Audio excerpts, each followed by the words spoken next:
Okay learners, तो start करते हैं हम आज के बाकी के 3 बेसिक्स जो हमें करने हैं। फर्स्ट 3 बेसिक्स हमने लास्ट वीडियो में कर लिए थे। अगर आपने वो वीडियो नहीं देखा है, अभी के अभी आई बटन में जाके वो वाला वीडियो पहले देख लो, उसके बाद ही ये आगे के 3 बेसिक्स आप लोग कवर कर लेना।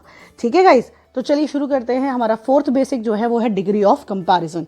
हमारे पास एडजेक्टिव्स रहते हैं, हम जानते हैं हमारे पास पार्ट्स ऑफ स्पीच में एडजेक्टिव बहुत इंपॉर्टेंट रोल प्ले करता है। इसका हिंदी में मतलब होता है विशेषता। विशेषता बताने वाले शब्द जो होते हैं, किसी भी इंसान की किसी भी चीज़ के बारे में जो विशेषता बताता है उसे एडजेक्टिव कहा जाता है। तो विशेषण जो है वो है एडजेक्टिव।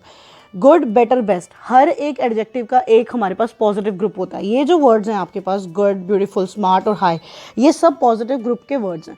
इनके कंपैरेटिव डिग्री को बनाएंगे हम ER और EST लगा के सुपरलेटिव को। ठीक है, जैसे अगर मैं यही ले लेती हूँ गुड वाला, आपके पास ये एग्जांपल मैं इसलिए दे रही हूँ क्योंकि ये बहुत ज़्यादा स्टूडेंट्स को ऑलरेडी याद रहता है, क्योंकि ये बहुत ही कॉमन सा है, आपको बहुत बार रिपीट हो चुका है, तो आप अच्छे से याद रखते हैं।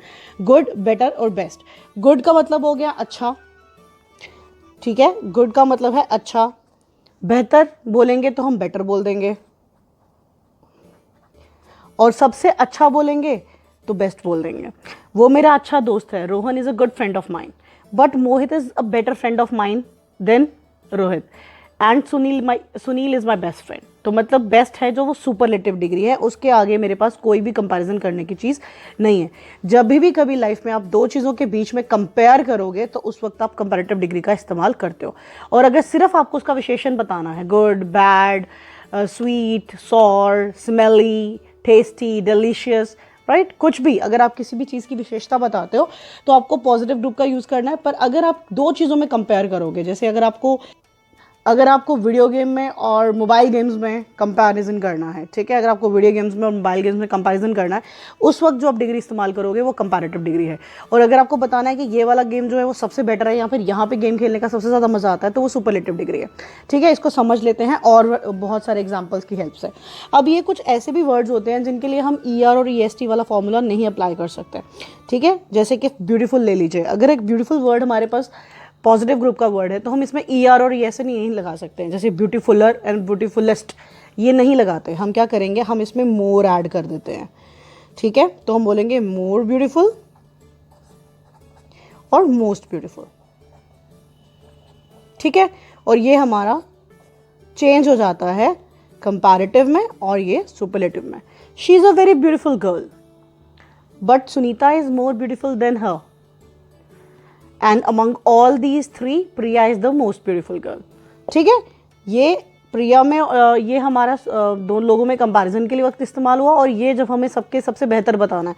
इसको समझाने के लिए एक सिंपल सा बता देती हूँ। आप एक शॉपिंग करने गए हो, आपने एक पिंक कलर का शर्ट देखा है, एक ब्लैक कलर का देखा है, और एक आपके पास रेड कलर का शर्ट है। 3 शर्ट्स हैं आपके पास। आप अपने फ्रेंड से कहेंगे this is a good shirt, तो ये हमारा पॉजिटिव हो गया। ठीक है जी, पॉजिटिव एडजेक्टिव हो गया। और अगर आप कंपेयर करोगे ब्लैक में और पिंक में, तो आप बोलोगे black is the better one.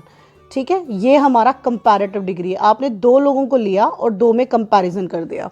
I hope आपको अच्छे से समझ में आ रहा है गाइज। ये वीडियो आपको एंड तक देखना है ताकि दोबारा कभी आपको कोई बेसिक इंग्लिश का वीडियो ना देखना पड़े। ये बहुत ज़्यादा सफिशिएंट हो जाएगा आपके लिए अगर आपने यही 6 वीडियो, ये जो 6 मैं आपको बताने वाली हूँ बेसिक्स, अगर आप इन्हीं को कवर कर लेंगे, आपको दोबारा कभी कोई भी बेसिक वीडियो देखने की जरूरत नहीं पड़ेगी। नेक्स्ट वीडियो में मैं 10 से स्टार्ट करने वाली हूँ, तो मेरे चैनल के साथ आपको ट्यून्ड रहना है और ये वीडियो कंप्लीट देखना है ताकि दोबारा कभी बेसिक्स का कोई वीडियो आपको ना देखना पड़े।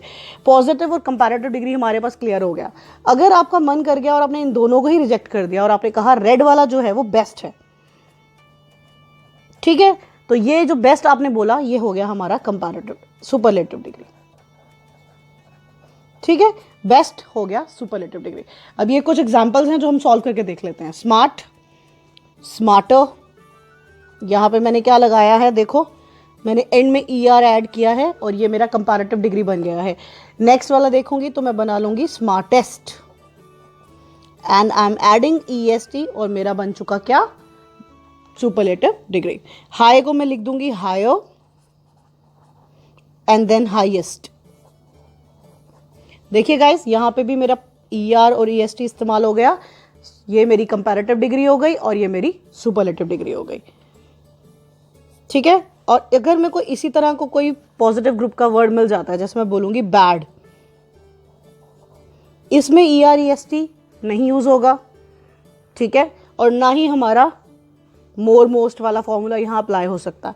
बैड, वर्स एंड वर्स्ट, ये इस तरह से चेंज हो जाता है। तो कुछ आपको डिग्रीज होंगे जो आपको याद भी करने पड़ेंगे, कुछ एडजेक्टिव्स होंगे जो आपको लर्न करने पड़ेंगे। मैक्सिमम वालों के साथ ये 2 रूल अप्लाई हो जाते हैं, लेकिन कुछ ऐसे होंगे जिनके साथ आपको इन्हें यूज़ करने के लिए लर्न करना पड़ेगा।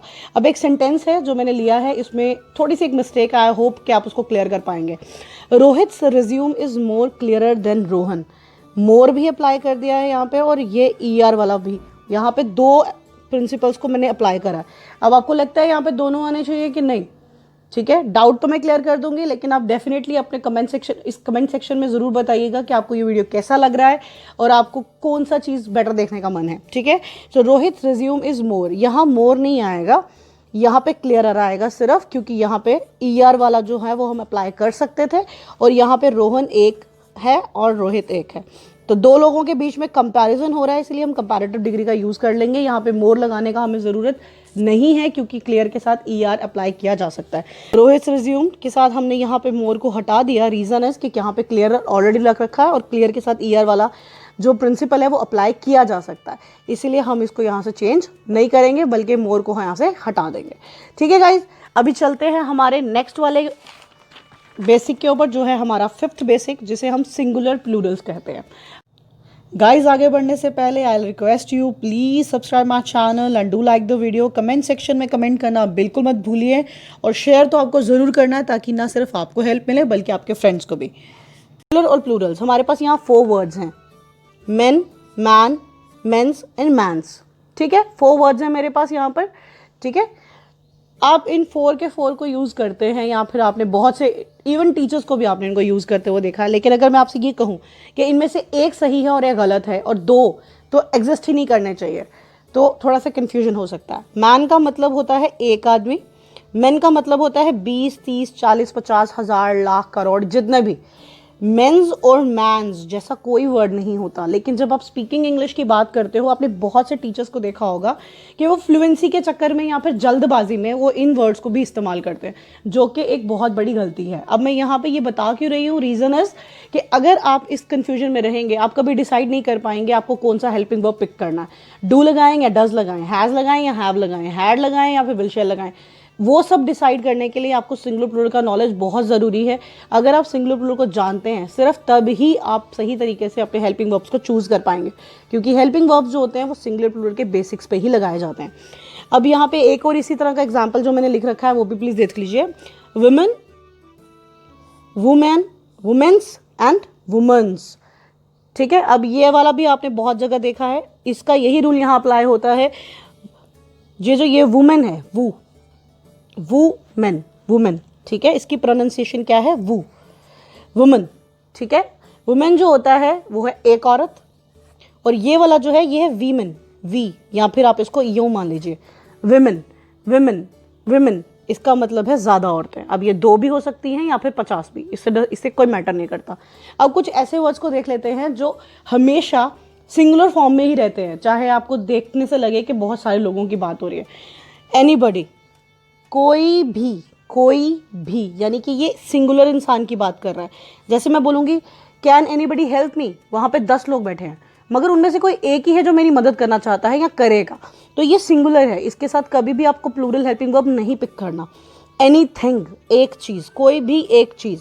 एवरीबडी, अब यहाँ पे एवरीबडी, ऑल्दो मैं सब लोगों को यहाँ पे संबोधित कर रही हूँ या फिर रिप्रेजेंट कर रही हूँ, या फिर मैं उन सबसे एक साथ बात कर रही हूँ, जैसे everybody has to help me in that thing, लेकिन यहाँ पे अगेन बड़ी वर्ड आता है जो सिंगुलरिटी को प्रूव करता है, इसलिए यहाँ पे भी आप हमेशा सिंगुलर हेल्पिंग वर्ब का इस्तेमाल करोगे। एवरीथिंग, सब चीज़ें, एवरीथिंग, और ये क्या बन जाएगा, प्लूरल फॉर्म। ठीक है गाइस, अब नेक्स्ट देख लीजिए, neither, nobody, no one, nothing, somebody, ये भी सारे के सारे सिंगुलर थिंग्स हैं। ठीक है, ये हमारे सिंगुलर्स हैं, इनको साथ कभी भी आपको कोई भी प्लूरल हेल्पिंग वर्ब यूज़ नहीं करना। और अब कुछ प्लूरल वाले देख लेते हैं, जैसे कि फ्यू, कुछ, मैनी, बहुत सारे, सेवरल, काफ़ी सारे, बोथ, दोनों, ये जो हैं ये हमारे प्लूरल वाले हैं, और आपको इनके साथ हमेशा प्लूरल हेल्पिंग वर्ब लेने हैं।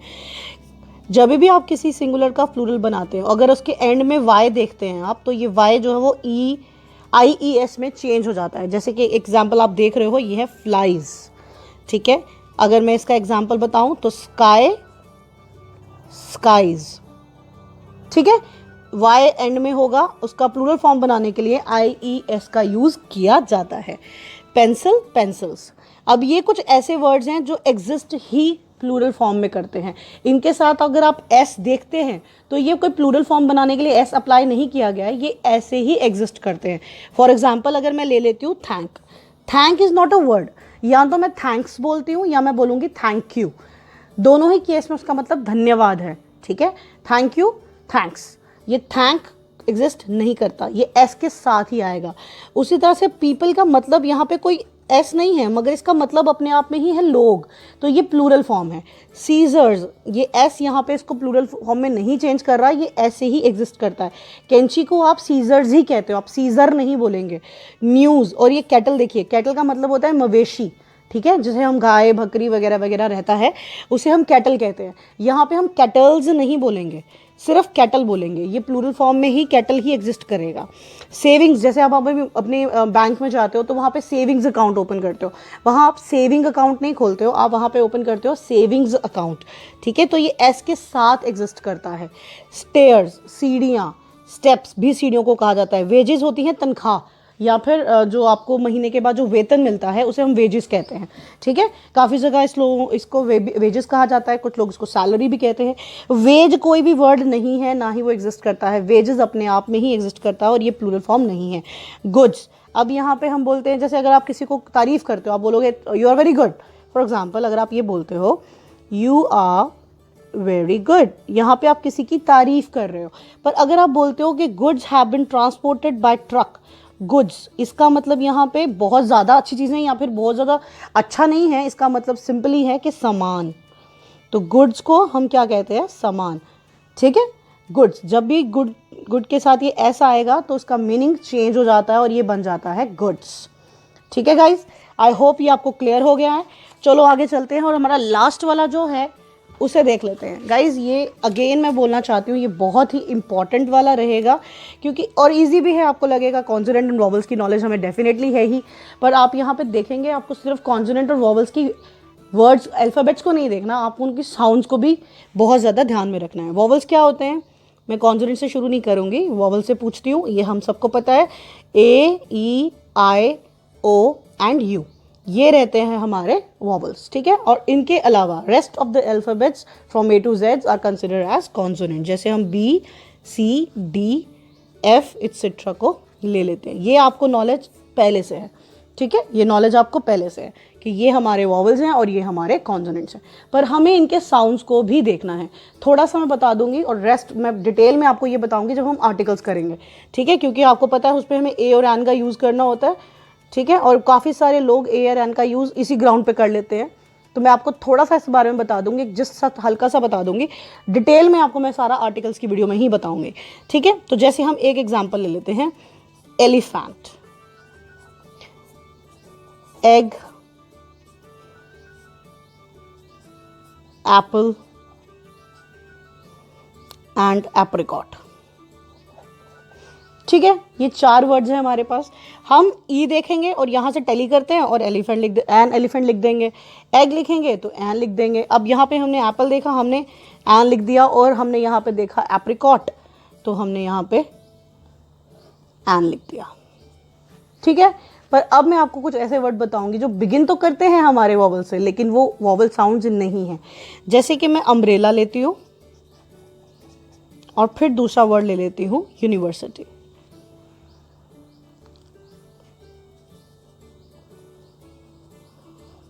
ऑल्दो ये दोनों वर्ड्स यू हैं और ये वापस हमारे वॉवल इससे टैली होते हैं कि ये वॉवल्स हैं। अम्ब्रेला, लेट्स प्रोनाउंस, आप भी इसे प्रोनाउंस कीजिए अम्ब्रेला। जब आप ये प्रोनाउंस कर रहे हैं तो जो आवाज़ है, जो साउंड है, वो अ का आ रहा है गाइस, ठीक है, अम्ब्रेला एन। पर जब आप यूनिवर्सिटी बोलोगे, यूनिवर्सिटी, तो साउंड किसकी आ रही है, य की, और य के जो है हमारा वो कौन है, कॉन्सोनेंट है। अब ये आपको थोड़ा सा कन्फ्यूजन लग रहा होगा तो मैं इसको क्लियर कर देती हूँ, आप यहाँ देखिए, और ये आपके कॉन्सोनेंट वॉवल की कन्फ्यूजन हमेशा के लिए दूर होने वाली है गाइज। हम लोग हिंदी वर्णमाला के हिसाब से अपने कॉन्सोनेंट्स और वॉवल्स को डिवाइड कर लेंगे, ठीक है। हिंदी जिसको भी आती है, अगर नहीं आता है कोई बात नहीं, आप उसका चार्ट ऑनलाइन ज़रूर देख सकते हो। हमारे हिंदी जो है वो 2 पैराग्राफ्स में लिखी जाती है, एक होता है आ वाला और एक होता है ख ख घ वाला, ठीक है। इंग्लिश में हमारे पास 2 ही चीज़ों में डिवाइड किया जाता है पूरे अल्फ़ाबेट्स को, वो है एक तो वॉवल्स और दूसरा है कॉन्सोनेंट्स, ठीक है। अब इसी तरह से हम देखेंगे ये जो वॉवल्स, ये अ आ इ ई वाला जो साउंड होता है जिसे हम हिंदी में स्वर कहते हैं, यही स्वर एक्चुअली में इंग्लिश में हमारे वॉवल्स हैं और ये हमेशा वॉवल का ही साउंड निकालते हैं। जब भी आप इन्हें बोलेंगे ये हमेशा वॉवल साउंड प्रोड्यूस करेंगे। और ये जो क ख न है ये व्यंजन है, ठीक है जी। इन्हें हिंदी में व्यंजन कहा जाता है और यही व्यंजन जो है वो इंग्लिश में हमेशा कॉन्सोनेंट कंसिडर किए जाते हैं। चाहे ये कहीं से कैसे भी बिगिन करते हैं, ये हमेशा व्यंजन वाला साउंड प्रोड्यूस करेंगे, तो इस केस में उन्हें हम लोग कॉन्सोनेंट कहते हैं। एक लास्ट एग्जांपल के साथ मैं ये क्लियर कर दूंगी ताकि आप इसे समझ पाएं। देखिए गाइज, मैंने लिया है मंकी, ठीक है, मंकी, और एक और वर्ड ले लेती हूं मैं, वो है MLA। ओके गाइज, म और म दोनों ही हमारे कौन है, व्यंजन है। यहाँ पे हमने अभी देखा कि ये जो क ख घ वाला पैराग्राफ होता है ये व्यंजन होता है। तो अभी हमने देख लिया कि यहाँ पे हमारे पास दोनों ही बिगिन कर रहे हैं M से और ये दोनों म का साउंड निकालते हैं। अगर हम सिर्फ इनको सिंगुलरली बोलकर देख लें, म मंकी, म MLA, ठीक है। आपको खुद ही डिफरेंस समझ में आ गया होगा और अगर नहीं आया है तो अभी देख लेते हैं। जब मैं मंकी बोल रही हूँ तो साउंड म का आ रहा है, मंकी मंकी, म कॉन्सोनेंट है, मैंने लगा दिया अ मंकी, ठीक है। पर जब मैं MLA बोल रही हूँ तो मैं ट्राई करती हूँ बोलने का, MLA MLA MLA MLA, ए का साउंड आ रहा है, ए का, और वो किस ग्रुप का शब्द है, यहाँ का, ठीक है। MLA आप प्रोनाउंस करके देखिए, MLA, ए का आवाज आ रहा है और वो वॉवल साउंड है, इसीलिए मैं MLA के सामने एन लगाऊंगी। गाइज मैं ऐसे आपको बहुत से एग्जाम्पल बताऊंगी जब हम आर्टिकल्स का वीडियो बना रहे होंगे और आपको बता रहे होंगे। सो रेस्ट अश्योर्ड, इसके लिए कंफ्यूज होने की कोई ज़रूरत नहीं है, ये डिटेल में आपको पता चल जाएगा। दोनों बेसिक्स वीडियोज़ को जल्दी से कवर कर लो, बहुत जल्दी आपके टेंसेस शुरू होने वाले हैं। और ये चैनल आपको सब्सक्राइब करना तो बिल्कुल नहीं भूलना है, ताकि जैसे ही वो वीडियो अपलोड हो आपको नोटिफिकेशन मिल जाए। सब्सक्राइब बटन प्रेस करके लाइक कर दो और बेल की घंटी को तो ज़रूर ही बजाना है और बेल के बटन को तो ज़रूर दबाइएगा। बेल को दबाकर ऑल नोटिफिकेशन कीजिएगा, सिर्फ तभी आपको नोटिफिकेशन मिलेंगे। आई होप आपको ये वीडियो अच्छे से समझ में आया होगा। नेक्स्ट वीडियो में जल्दी ही मिलते हैं। Thanks for watching.